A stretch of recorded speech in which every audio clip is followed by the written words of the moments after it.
Bueno, vamos a tratar de ir aterrizando un poco este tema, ¿no? Giovanni, ¿es correcto que una persona, un dueño de un medio de comunicación le apueste a un candidato? Sí, claro, ¿por qué no? Es un ciudadano. Tiene todos los derechos de un ciudadano Sí, pero no como... es un ciudadano común y corriente, te estoy diciendo ¿Y un por dueño qué de un no? Si medio el de dueño de comunicación. una paletería también es un ciudadano y de un periódico también. Ahora, es cualitativo, tiene un periódico que incide, pero tú lo decías al principio, hay una línea editorial, una sección editorial, donde el dueño del periódico y su cuerpo de columnistas, respetando ciertos límites y parámetros, pueden decir absolutamente lo que quieran e identificarse Como con lo hacen los cualquiera de las periódicos en Estados acciones, Unidos, decías. ¿Tú con cualquier parte crees del que un mundo. periodista... Si me permites, Walter, Perdón, terminar, sí. creo que sí, y hay una parte de opinión, de información dura, de información que se debe manejar con otros criterios distintos, con los criterios objetivos del método periodístico, que no es un misterio, no es una teología esto. El método periodístico es muy concreto, tiene variantes de aplicación en Europa, en Estados Unidos, en América Latina, pero se basa en los mismos principios de respeto objetivo. Es la pirámide de la información, son los datos duros, tú tienes que decir dónde, cuándo, quién, cómo, de la noticia, eso es lo que tienes que hacer. Ahora, tú decías algo respecto al tema, no sé si lo decías tú o alguno de ustedes tres lo decía. Bueno, mire, ¿y qué pasa? Ramón creo que lo decía, ¿qué pasa con aquellos candidatos que son pequeños, digo, en teoría, o que son minoritarios? Que hay que llamarles. No les gusta decir que les digan pequeños, además, nuevos, no, minoritarios, nuevos. ¿no? De partidos minoritarios. A ver, yo creo que esto no es solo aquí en el país, no solo pasa en El Salvador. Creo que en muchos países de Latinoamérica se margina, de alguna manera, digo, si periodísticamente vale el término, se margina a los candidatos que no tienen posibilidades de ganar. Y tú decías, Ramón, hay que incluirles y darles proporcionalmente el mismo espacio, ¿no? Bueno, quizás tan exacto de proporción, dependiendo de sus actividades también. Es decir, Claro. porque si no ha hecho ningún hecho político, si no ha hecho ninguna actividad, es decir, es Obvio. imposible que tú le puedas dar ese espacio. Pero hay que hacer la diferencia. Sí existen los medios públicos, por ejemplo, en el caso de Chile, todos los partidos políticos tienen el mismo espacio en minutos, creo que son 15 minutos en la hora prime time, cada uno de los partidos políticos que ya tienen sus candidatos inscritos. Y eso es importante, y el canal público, el canal del Estado les ofrece ese espacio, llegan, entregan su material en los minutos exactos, que creo que sería un buen ejercicio en este país. Que Canal 10, por ejemplo, proporcionara, evidentemente no existe legislación, pero que proporcionara, ponle tú 15 minutos a cada partido político, ¿verdad? Ya inscrito formalmente, y que ellos plantearan ahí sus propuestas y que llevaran su material. Sería interesantísimo empezar a verlo. Yo creo que el país tiene que empezar a cambiar, no solo a nivel de cobertura periodística o a nivel de enfoque periodístico, sino tiene que cambiar, digamos, estructuralmente, para que podamos crecer en democracia. Es decir, en el sentido de poder, sí, dime. No, perdón. Entonces, en la lógica de que tenemos que ir dando saltos cualitativos poco a poco de elección en elección. Y a veces yo veo gestos, digamos, que son como un retraso, digamos, sobre todo en temas noticiosos. Yo pues pregunto y siempre he dicho, no hay nada ingenuo en comunicación. También yo no creo que un periodista en nuestro país, tal como están dadas las condiciones actualmente en el país, vaya a ir de frente, por ejemplo, en contra de la línea o del enfoque o del candidato en que quiere, de preferencia del propietario del medio. Es decir, se estaría jugando no solo su empleo, sino también mucho, ¿no? De que sea censurado y desclasificado en otros medios. Es decir, entonces, es bastante ingenuo pensar eso, es decir, que es un modelo a seguir y que es un deseo al que todos podríamos aspirar, es correcto, pero actualmente en estas condiciones tenemos que entender la realidad en donde los medios de comunicación se han vuelto sujetos políticos. O sea, los medios de comunicación no son solo medios de información, son sujetos políticos y juegan un papel electoral, y los propietarios lo saben, los periodistas lo saben y la población lo sabe. Qué interesante eso último, lo de la población, ¿no? Porque hay que analizar también qué tanto la gente se deja sorprender por esas cuestiones, o simplemente tiene una madurez política y sabe discriminar y decir, mire, ya conozco la línea editorial de este, etcétera, etcétera. A ver. Es que si tú pones un titular, eso se puede legislar, se puede mejorar por la vía de los métodos que se utilizan en las redacciones, en las salas de redacción. Si tú pones un titular que dice, Ministro dice que la obra carretera que inauguró ayer es excelente. Hemos visto titulares de ese tipo, que el ministro que inauguró la calle dice que es excelente, por ejemplo. ¿Verdad? Y no me refiero necesariamente a Gerson Martínez, quiero aclarar, ¿verdad? Lo digo en general, pues. No estaba pensando en Gerson, por cierto. Pero solo quise poner un ejemplo. Puede ser un titular así, pero puede haber un titular que diga: crucifican a Jesús de Nazaret. Ayer a tales horas fue crucificado en el Bogotá o en tal lugar, Jesús de Nazaret. O puede decir: descubren América. Esos son titulares, ¿verdad? Matan a Sócrates. Esos son titulares. Pero esperemos que todo tenga la misma relevancia.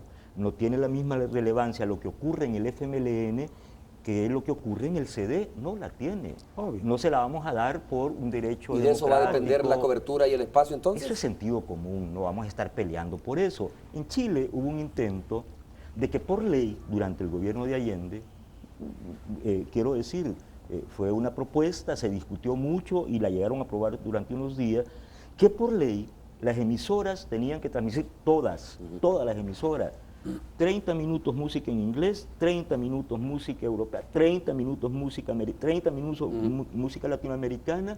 Bueno, a mí me gusta mucho Violeta Parra y Víctor Jara, pero también los Beatles, ¿verdad? Pero también Bob Marley. Y yo no me quiero que me obliguen a estar oyendo Entonces, ¿no estarías de acuerdo con el que propone charango, lo que dice Walter? Por ejemplo, mire, sería bueno que le den 30 minutos a Arena, 15 minutos. No importa los números. No, yo creo que eso se regula, como dice. Creo que eso se regula según la relevancia, es sentido común. Pues. Perdón, yo termino. Los titulares, ¿en qué cabeza cabe, Walter, Ramón, que los titulares de los noticieros televisivos, radiales, impresos del Salvador, después del sábado, no iba a ser algo sobre lo que el presidente Funes dijo el sábado? Dijo que el ISR de los Estados Unidos estaba solicitándole al fiscal general de la República de El Salvador una investigación por lavado de dinero y defraudación fiscal que involucraba a exfuncionarios y a un expresidente salvadoreño. Ya estamos a domingo en la noche y no sabemos quiénes son los exfuncionarios ni quién es el presidente y dónde está ese titular en los periódicos.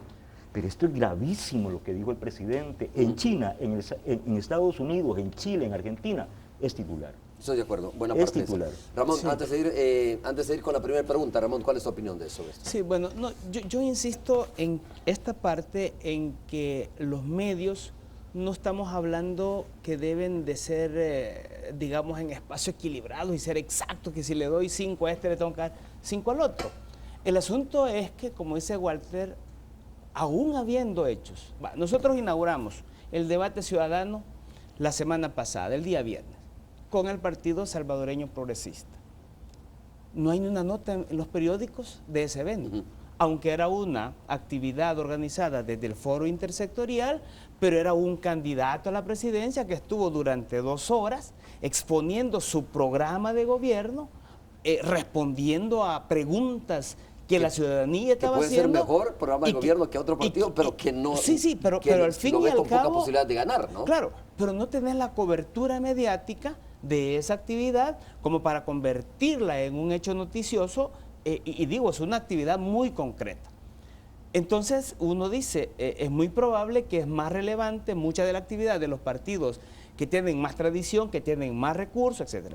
Aquí entro al otro punto, y es que también muchas veces los medios responden a cuánta cantidad de pauta yo pago, cuánta cantidad de campos pagados yo pago en un periódico, y en la medida que yo tengo mayor capacidad de pago, también estoy comprando que me cubran como noticia mis actividades. ¿Me explico? O sea, sí, también hay una relación. Estamos llegando ya.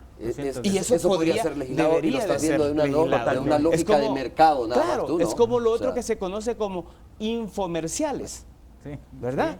Es decir, que tú presentas, tú estás pagando, pero hago aparecer como que lo que esta es una noticia, pero la verdad que yo te la estoy diciendo.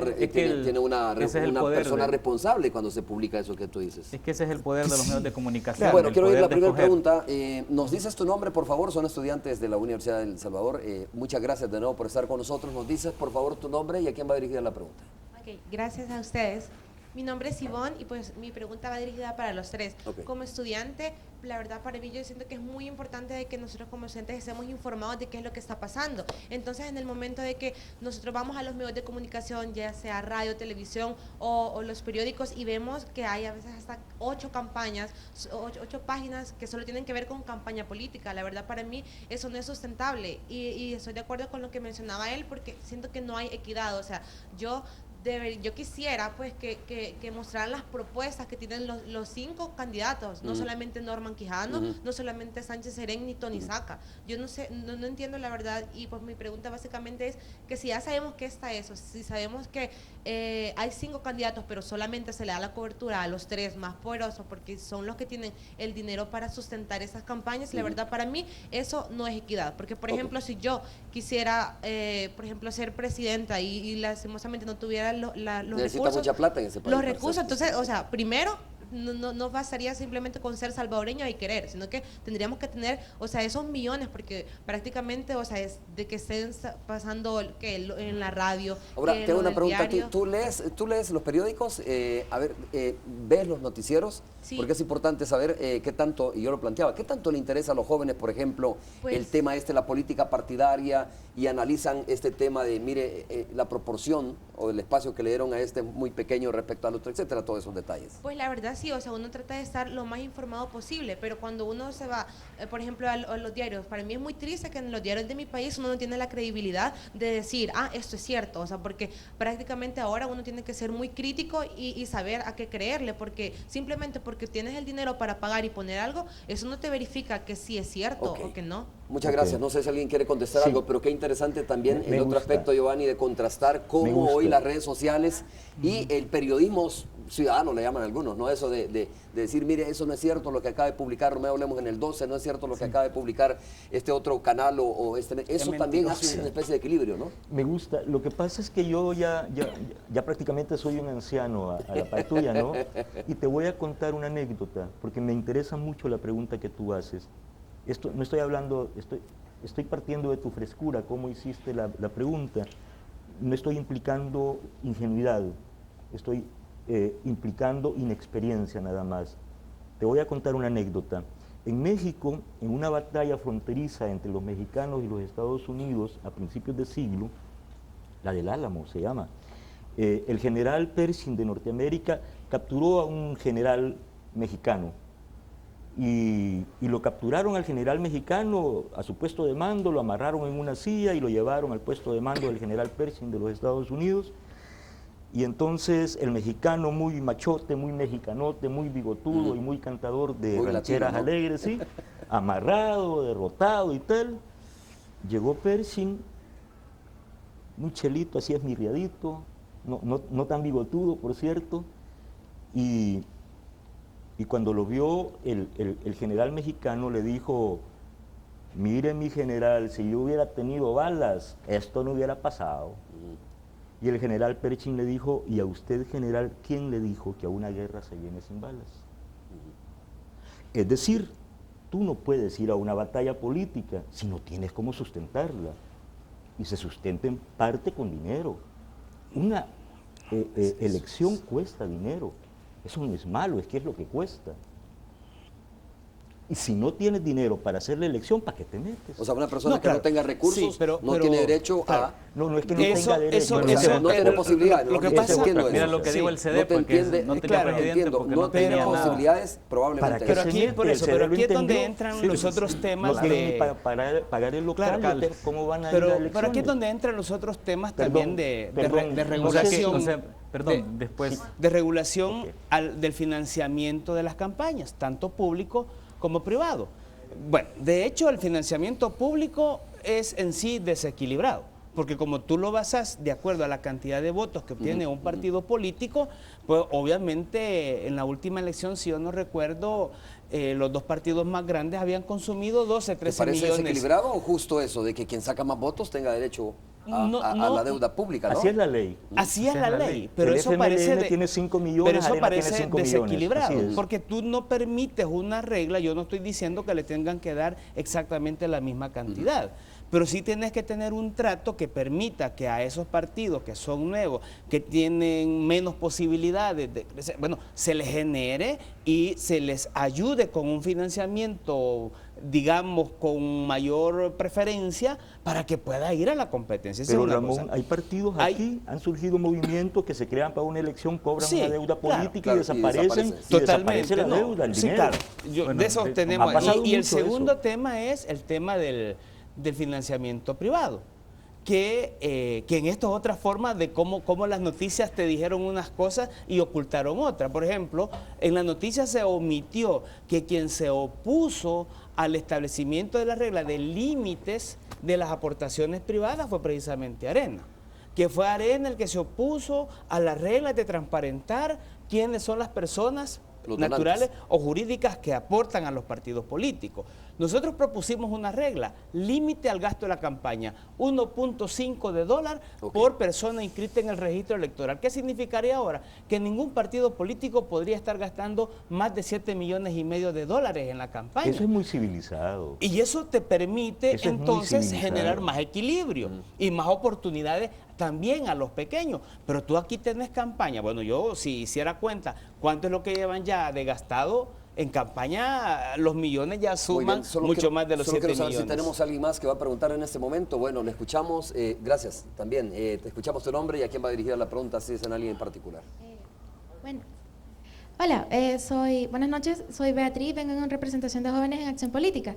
Es como una pregunta-comentario, porque para nadie es un secreto o no es desconocido el hecho de que en El Salvador vivimos en una campaña política perpetua.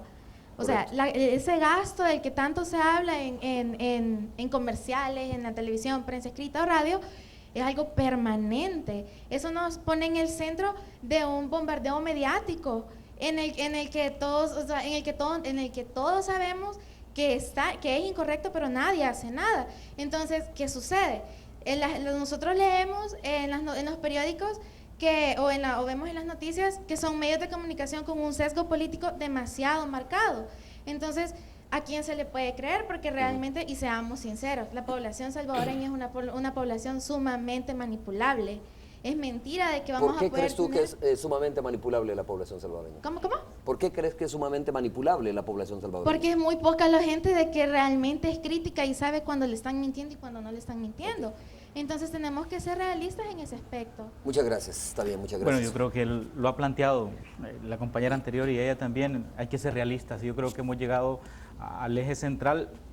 Quiero decirte que estoy profundamente triste llegar a esta conclusión de que al final es lo económico, ¿verdad?, lo que determina la acción política. Pero me confirma la tesis de Ignacio Ramonet, que él plantea que ya no son 3 poderes del Estado, sino que son 5 poderes del Estado, ¿verdad?, y que el primer poder es el poder financiero, poder económico. O sea, aquí ha quedado claro en lo que han planteado. Poder económico es el primer poder.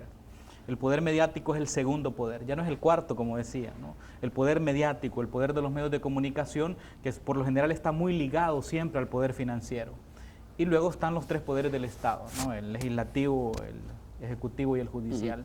Entonces, en esa lógica es triste llegar a esa conclusión de que si no tienes dinero, si no tienes millones, entonces ¿para qué participas? Pero eso no es solo en El Salvador. Entonces, yo insisto, bueno, no. Lo estamos hablando como que si estamos descubriendo la orilla azul de la Pero hay barranca. otra cosa además. En Latinoamérica así es en México, así es en Colombia, pero en es que no Argentina, debe en ser Chile. así. Pero hay otra cosa. Tenés no razón, debe ser así. No debe ser así porque entonces nos arrodillamos aquí ante los millonarios y vengan y ya tuvo. Es que hay otra cosa. No es eso. Aquí La idea nadie se ha no es esa. arrodillado. De tal Nadie, manera. no nos vamos a arrodillar al capital. De tal punto, nadie se ha arrodillado. A tal punto que la elección pasada, la de 2009, Mauricio Funes y el FMLN se enfrentaron al poder económico de este país, ANEP, Fusades, Arena.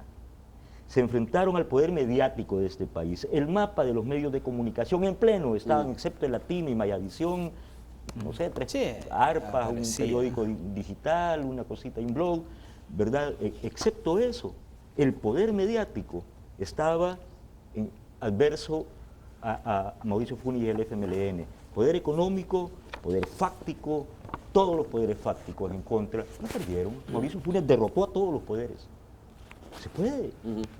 Se puede, o sea, Y se derrotó el miedo también. Totalmente, exactamente. Y ese factor es más importante aún que el factor financiero, económico. Sí, es un que- capital muy grande eso. No, ese Sí, es sí, un sí. factor poderosísimo. No, ¿verdad? eso que tú estás diciendo, en el estudio de medios que hizo la Unión Europea en el 2009, te refleja en términos de tonos de todos los espacios revisados a nivel de televisión, el tono rojo es el negativo y el tono amarillo el neutro y el verde es el positivo. Este es el FMLN y este era Arena. Entonces, cuando tú haces esta comparación, ves definitivamente el grado de sesgo que se tiene en la presentación de una noticia cuando estás utilizando tonos. O sea, el problema ya no es solo que te presenten en la noticia. El problema es que te presentan en la noticia pero con tono negativo. Entonces mejor que no te presenten. Digo, mejor no aparezco. Pero, Algo así como no me ayude, compadre. no me ayude, compadre. Entonces yo creo Bueno, de que pero esto que tú estás diciendo... La prueba de que no es fatal, no hay que tomar como fatal esos elementos, con todo y poder financiero, con Es lo todo que y tú anhelos. estabas mencionando anteriormente. Mauricio Funes ganó la elección. Claro, Ahora, había que pasaron unas cosas. El FMLN, que fue inviable como adversario político de Arena durante 3 elecciones presidenciales, decidió hacer una jugada genial. Es decir, poner un candidato externo al partido Ahora, que le están sumó 500.000 evolucionando votos. las Hay un comunicaciones. elemento que la señorita planteó, que es Ajá. el tema de campaña permanente. Sí, y sí, yo sí. creo que Y la mala noticia sí. es que salimos de esta y venimos a la de alcalde diputado en el próximo año 2015. Y es un ¿no? proceso. Así que Y, tiene usted toda la sí, razón. ella mencionó Pero ese hay tema. otra pregunta, me Sí. dicen, en este momento. Te escuchamos, adelante. Buenas noches a todos los que se encuentran acá en la mesa, ¿verdad? Gracias, Romeo, por la invitación. Un gusto. Mi pregunta, bueno, son 2 preguntas en específico, porque como estudiante de periodismo en la Universidad de El Salvador me preocupa que se empiecen a manejar temas en decir que lo que no es importante no se cubre, o lo que no se toma no es lo verdadero. O sea, todos sabemos en el ámbito periodístico quién es el que define la agenda, porque yo recuerdo aún el tema de las cachiporras que contrastaba con un tema de alguien que murió en un supermercado, pero que no se tocó, y los medios de comunicación no lo cubrieron. Entonces, mi primera pregunta, sobre todo es, ¿será que realmente se está tocando el sistema político de poder, que es el que maneja los medios? ¿Y en qué manera poder manejarlo democratizaría a este sistema que tenemos en el país? Y en segundo lugar, preguntar qué opinión le merece a ustedes como panelistas la ley de medios que se encuentra engavetada en la Asamblea Legislativa, que habla sobre un poco la democratización de estos medios, ¿verdad? Ya que la ciudadanía, como lo mencionaban los compañeros que hablaron anteriormente, no se sienten representados. Las redes sociales, los jóvenes se abocan mucho a ellas, pero sí existe apatía debido a que ya más de lo mismo, los jóvenes estamos bastante aburridos. Muchas gracias. Giovanni, comienzo a escuchar. Creo que es razonable lo que él dice, y no solo por razón de que los medios se volvieron muy sesgados y tal, sino porque las nuevas tecnologías son más veloces. No solo tiene que ver el sesgo y tal, sino las nuevas tecnologías son vertiginosas, pues, ofrecen información de manera simultánea. Como el Twitter. Sí, aquellas Biblias de papel y aquellos comunicados llenos de letras, eso ya perdió sentido frente al Twitter, ¿no? Aunque yo no uso Twitter para ser sincero. Sí, Pues, lo que pasa es que... yo ya estoy Ya. respetable, ¿no? Bueno, perdón. No, es que yo quisiera hacer un agregado sobre este tema de las redes sociales, porque como es un gran boom y es una cosa de la nueva tecnología, pero también tiene unos profundos defectos, ¿verdad? Que también hay que mencionarlos, a riesgo de caer mal, pero es lo baladí de la comunicación, es lo superfluo de la comunicación, aquella comunicación tan instantánea que no te permite ir a fondo a las cosas. Y voy a poner un ejemplo. Sucede un accidente, ¿verdad? Van en el carro, van los jóvenes, la familia, se detienen un momento ante el shock, hay heridos, toman la foto, la suben al Twitter y siguen adelante. Es el extremismo de lo superficial, lo inhumano, la cita bíblica aquella de que estuve herido en el camino, ¿verdad? Y me viste, pero no te detuviste, ¿no? Entonces, eso es lo que está pasando, porque aparte de la destrucción del idioma, etcétera, todas esas cosas, no, pero que no nos vamos a meter ahí, pero es decir, la pérdida del humanismo por la irrupción de la tecnología, eso es grave. La tecnología, muy bien, bienvenida sea, bueno, la usa el Vaticano, la usa todo el mundo, toda la iglesia, pero lo baladí, lo superficial, eso es peligroso, porque si pierdes el humanismo, pues yo estaría de acuerdo, sentido. pero con una salvedad. Cristo, Jesús de Nazaret, que no era muy afecto a escribir libros, parece que era analfabeto porque no escribió absolutamente nada, al igual que Sócrates. O alguna vez parece que escribió en la arena una frase, como un Twitter, ¿no? Y que decía parábolas, muy cortas, parábolas. Pero vayan a ver a San Agustín y a Santo Tomás de Aquino escribiendo teología, filosofía, ay, cómo les gustaba filosofar y escribir sumas teológicas. Pero Cristo decía una parábola de un grano de mostaza, de un herido en el camino. En fin, lo que quiero decir es que la brevedad no necesariamente es baladí, pero yo entiendo el punto tuyo. Sí, hay cierto grado y el punto importante de la descripción del idioma. Señores, tengo que hacer la pausa. Regresamos en breve, vamos caminando rápido. Cuando regresemos creo que vamos a recibir otras preguntas, ¿no? Y luego hacemos la parte interactiva y un poco la opinión, así muy general, quizás por el tiempo, sobre cómo vieron el arranque de la campaña autorizada por el Tribunal Supremo Electoral, porque todos saben lo demás. Volvemos. ¿Alguien sabe quién es el expresidente?